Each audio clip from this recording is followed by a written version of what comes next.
Hi, I'm Kenny Anderson, Director of Multicultural Affairs for the City of Huntsville, and welcome to Impact. Each week we have an opportunity to share information about exciting things that are happening in the Huntsville community, and today is no different.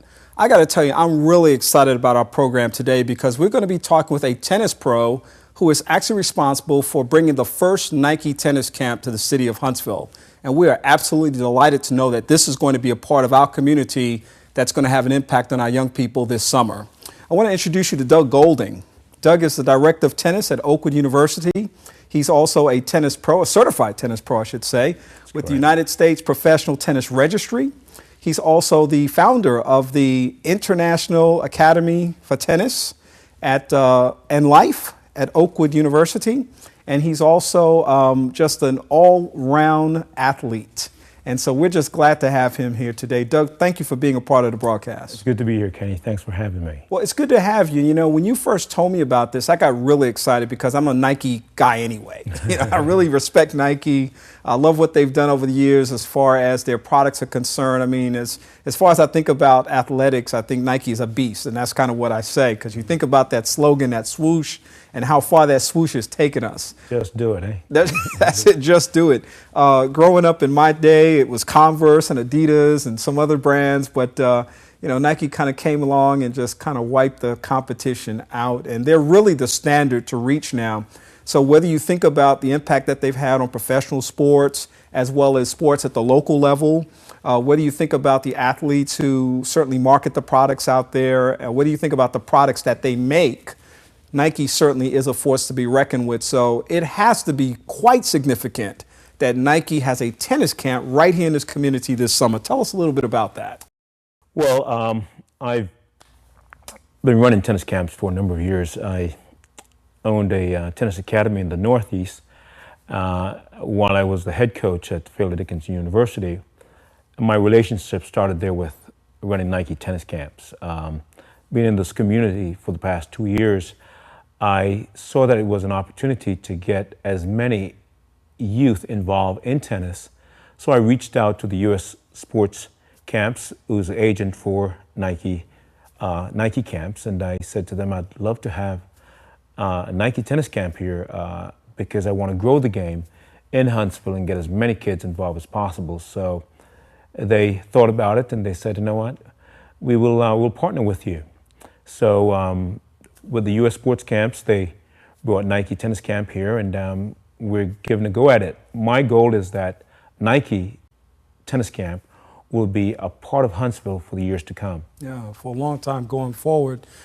Tell me, is it difficult to make that happen, to bring a camp to one's community? I'm sure that the prior relationship that you had with Nike helped in the process. But is this something that's happening? I'm sure it's happening all over the country, but how difficult or how easy is it to make something like that happen in your community?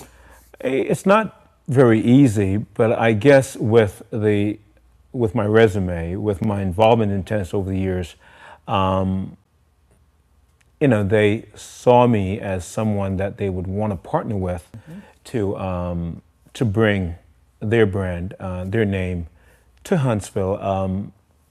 I've been involved with tennis, been coaching, teaching, directing tennis for over 20 years. And I have really had a passion for the sport, and I have a passion for kids. I love kids. So with the experience that I've acquired over the years, I just saw it I think the U.S. Sports Camp saw it as a good fit to partner with me in Huntsville to get this on the road, and we hope that it'll be a success that they'll want to continue. Well, I certainly hope it will too, but here's the question, Doug. How did you get started with tennis? Great question. I originally was a soccer player.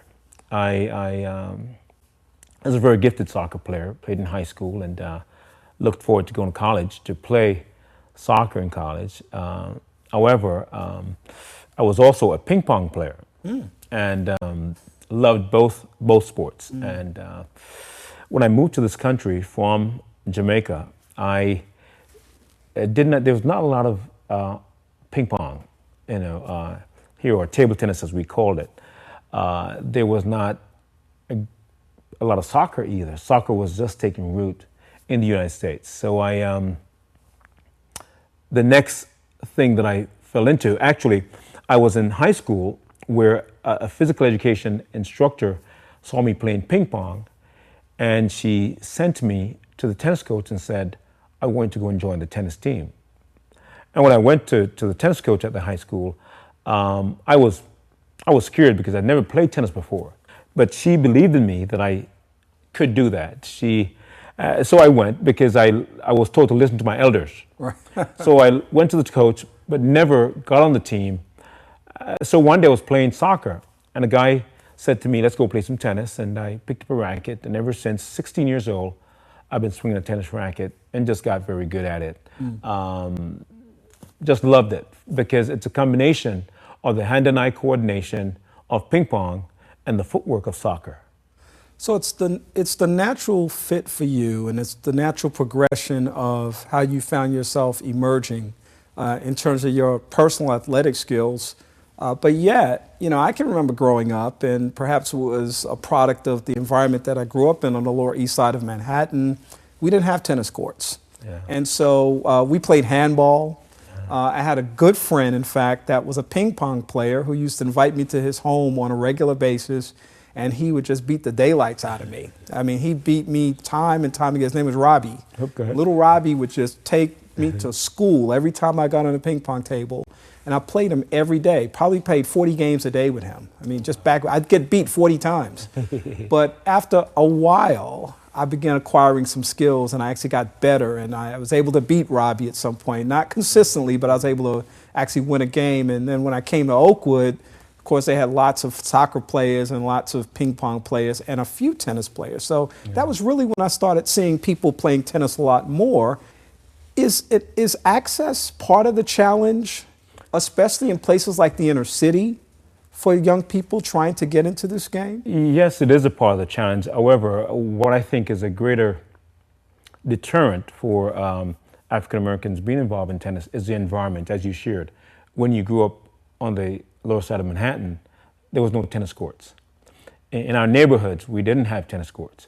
For me, I grew up in Long Island, then moved to New Jersey, and at the high school we had tennis courts. So I was exposed to that, to tennis. One of the inspiration for me, though, in tennis was Arthur Ashe. Arthur Ashe was, for a short time, was one of my teachers, was one of my mentors. So he was a big inspiration for me. And although when I played tennis, there was not a lot of young people from my ethnicity that played, I always looked up to Arthur Ashe, and as someone that I could emulate. He was really a role model for me. And before he passed, thank God I had a chance to meet him, to sit under his tutelage, and to be inspired by him. But that is my journey. Arthur Ashe was a big part of my inspiration to stick with the sport because there was not many African American kids in my neighborhood that played. I was one of the few. And then Serena and Venus, or actually first Venus and then Serena come on the scene and take the world by storm. And I think arguably one would have to say that they have been tennis staples and a very dominant force in tennis. And largely, I think the reason why tennis has become, at least professional tennis in terms of viewing, has become as popular as it has become today.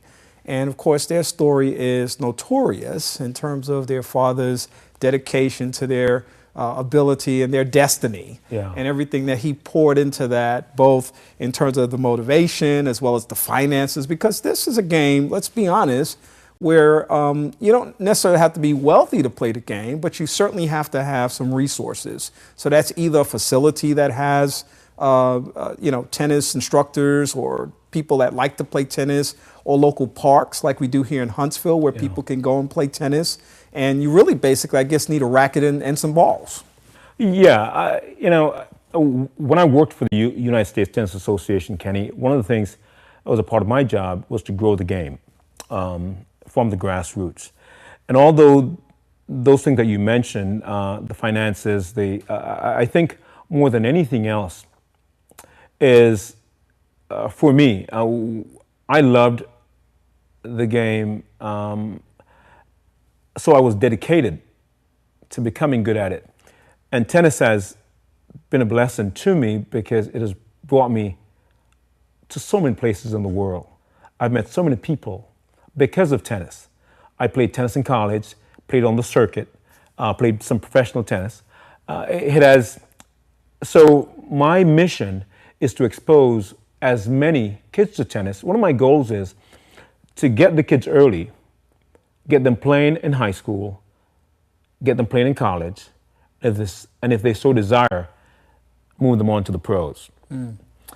Because tennis opens a world of opportunities and possibilities for you. It did for me.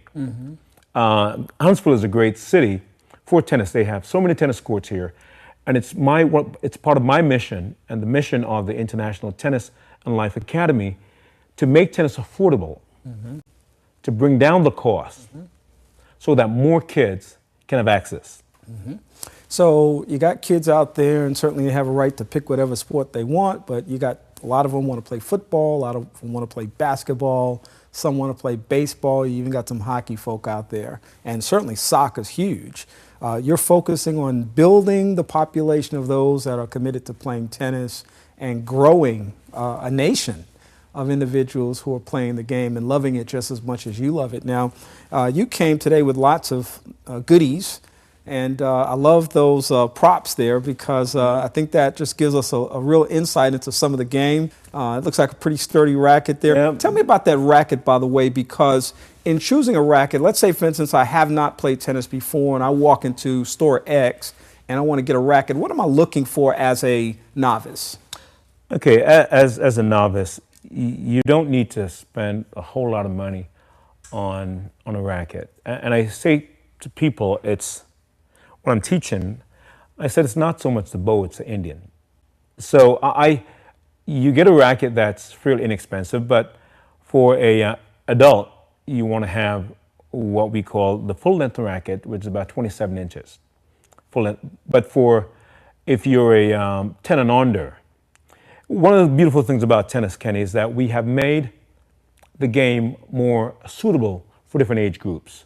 So all rackets are not created equal. We have the shorter rackets, 23 inches for the younger kids. 10 and under. Yeah, for the 10 and under, yeah. Okay. So that if the equipment is not right, then you will not have fun playing the game. It's kind of like working with tools. You know, most handy people know that the key to getting the job done is having the right tools. And so if you're going to have fun getting it done, you want to make sure you have the right tools. That's correct, because we have a number of kids in our camp, and we have, the parents will say, do we need to get them a racket? And we say no, bring them to camp, and we'll make sure that they're fitted with the proper racket, because if they're fitted with the proper equipment, then it'll be much more fun for them. We don't want to give a 10-year-old kid an adult racket. It's just too hard to handle, too hard to manage.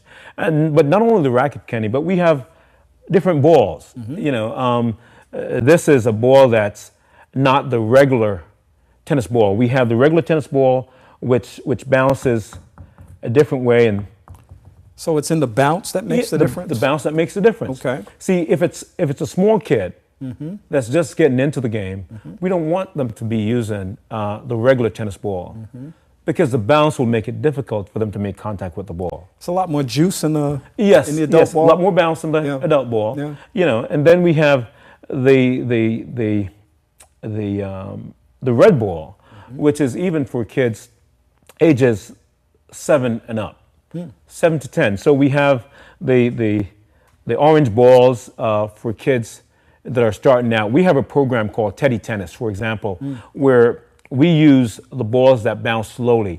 We even have sponge balls that goes very slow. It increases the success of the participants. So it's a ringer. That sponge ball is a ringer. Yes, this ball, the kids can hit it as hard as they want, but it goes nowhere. It waits on them to hit it. So it's all about building success. When they're successful, then they become more confident. Right. So the equipment matters. Yeah. The equipment does matter. Yeah. Well, that's really cool, I think. And, you know, as you're talking about the different balls and the whole strategy behind that, obviously has to be one, because if you're teaching somebody a game that they're not familiar with, you want to increase the success that the Yes. person experiences, Most definitely. you want to make sure that you present some kind of an incentive for them. Yeah, most definitely. So that all makes a lot of sense. So, one of the things that I really appreciate is, you've always been saying to me, I'm going to get on the court. But to kind of nudge you in that direction, we're making you an honorary Nike camper. So this is a gift. Wow. To you, say, let's go with this thing. Let's get you up out of your chair and onto the tennis court. We want to get us not only kids. We're not only here to promote tennis to kids, but also to adults. So why don't you lead the charge for the adults in Huntsville? Now that you're a Nike camper, let's get you on the court and get the adults out there so we can because tennis is not only about hitting balls, but it's about getting in shape. Absolutely. And I like that you said that also, because we're talking from your perspective, of course, as a tennis professional who's now giving something back to the community in terms of your love for the game and your interest to help people get better at the game. But people may not aspire to be professionals. People may just want to get some exercise. They want to just have some fun. And so tennis really is a big outlet for that. It is. And I might be a little bit biased because I'm a tennis coach. But the research shows, Kenny, that kids who play tennis develop a higher IQ. Don't argue with me. It's called the tennis bias. Yeah. The research shows that. We find that a lot of tennis players get high-level jobs in corporations. But one of the things I will challenge the public is that someone will play basketball up in their 40s and 50s. Okay, at tennis you can play for a lifetime. Wow, yeah, you're right. It's a game of a lifetime. Yeah. So that's why we want to get the kids in, because it's something that they can play in their 80s. Yeah. Right here at the tennis center in Huntsville, they have competition for national for the 60s and the 70s. So people are still competing in tennis, in their golden years. Yeah. I know a gentleman from my church actually competes. At a very high level. Still. And he's in his 80s. Yeah. I think I know him as well. Yeah. I'm actually supposed to be his coach. Oh, is that right? Wow. James, Yes, Jimmy. Yeah. That's right. Yeah. That's right. Well, that's awesome. Yeah. That's really good. He's a very fine player. He's Yes. competing in his 80s. That's right. And competing very well, too. Yeah. He's ranked nationally. That's right. And having a great time doing it. Having a great time doing it. And I think at the end of the day, it's not hard on your joints. You can play for a very long time. And that's why at my ripe old age, I'm still on the court competing, still playing, still having fun with it. Well, I have a feeling you're going to be on the court for quite a while. Now, we have the Nike Tennis Camp, of course, and tell people, is there a website that people can go for more information about the camp? Yes. People can go to U.S. Sports Camps, and they just look for tennis, or they can Google Nike Tennis Camp at Oakwood University. Okay. And the website will pop up. Okay. So Nike Tennis Camp. Yes. At Oakwood University. Google that. Yes. And the site will pop up. Yes. And give them all the information that they need. Or they can go to ussportscamps.com, Okay. and that also will take them to our website. They just put in Huntsville, and it will pop up to get that information. Yeah. Madison County Tennis Camp is an extension of the commitment that you have to exposing more people in our community to tennis. Tell us a little bit about that. Yes. This week, we have 2 weeks in the summer where we're running the Nike Tennis Camp. But after the Nike Tennis Camp is over, we have the Madison County Tennis Camp. And that's also at Oakwood University. We're here to stay, Kenny. When the Nike Camp is over, tennis still continues. So we have the Nike Tennis Camp where myself and my partner Tim Keller, who also teaches in the physical education department at Oakwood University and is a certified tennis professional, we have come together to offer the community adult tennis camps, 10 and under tennis camps, and high school tennis camps under the name Madison County Tennis Camp. So we will be out there on the court at Oakwood University until mid-August. Wow. Wow. You know, what's really, I think, inspiring to me about the information that you're sharing is that you obviously have a heart for what you're doing. You're obviously dedicated about the work that you're engaged in. You're obviously passionate about that. And you've obviously made the commitment to say, you know, whatever obstacles may exist in someone's life, whatever barriers may be there, whatever doubts may exist, you're going to erase those things. You're going to create every possible opportunity for people who want to be engaged in this game to be a part of this game. And I think that's quite commendable. It's certainly inspiring for me. Thank you, Kenny. You know, we have done so. I've gone the distance. What we have done, we have acquired some amount of funding to help those who might not be able to afford the full program. So, because we don't want finances to be a deterrent. When I grew up, I wasn't the kid that could afford to pay for the lessons, but there were those who came alongside me, saw that I had a passion for the sport, and they supported me. And now I just want to give back. We want to give back. So through the Nike Tennis Camp, we're doing that. Through the Madison County Tennis Camp, we're giving back. So reach out to us. We have a website for the Madison County Tennis Camp, which is hmelitetennis.com. That's hmelitetennis.com. That's Huntsville Madison Elite-Tennis.com. Okay. Well, it certainly sounds like people that are interested in the game have lots of options to explore. It's summertime right now, and of course, this gives people many different options to be able to pursue. And I know one of those is to be engaged in lots of different athletic initiatives. And tennis, of course, is a great one. Tennis is one of those games, too, that's a year-round game. Yes. It's not something that you turn on and turn off over the course of the year. All season. It's an all-season game. Yes, yes. And so people can decide at any point that they want to get involved in this whole process, and I think that's great. And I'd just like to share, Kenny, that at Oakwood University, we're here to serve the community. And this is one of the ways that we're serving the community. And our courts are available. We have 6 lit courts. So we're inviting the public to come out and use our facility. Oakwood is here to serve the community. And from the president's office, Dr. Pollard, you know, who is a avid tennis player, I'm his coach. You know, he would love to see the public come in and use our facility and enjoy what we have there for the community at Oakwood. Now, Kenny, you know, for a moment, I want to give you a little tennis. And it'd be great if we could. I'm going to have you come back and give me Okay. whatever that is. Probably a lesson. Okay. You're going to give me a small lesson. We got about 30 seconds. I want to make sure people know how to reach you. Okay. And so if you have a phone number that somebody can make Yes. contact with you, because I know people have probably gotten excited from the information that you've shared.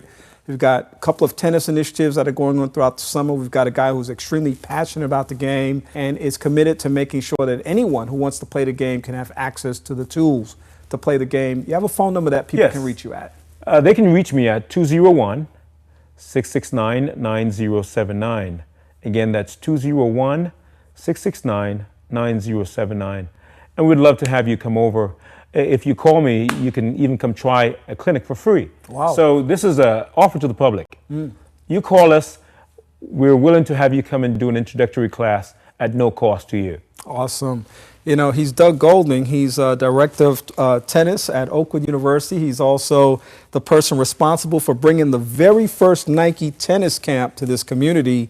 And this community should be very proud of that and very happy that we can share in the success of what Nike does as an athletic leader throughout the world. Doug, thank you for being here today. Thank you for having me, Kenny. It was a pleasure. All right. Thank you for being a part of our broadcast, and we hope that you'll tune in for our next edition of Impact. As always, I'm Kenny Anderson. I hope you have a great day.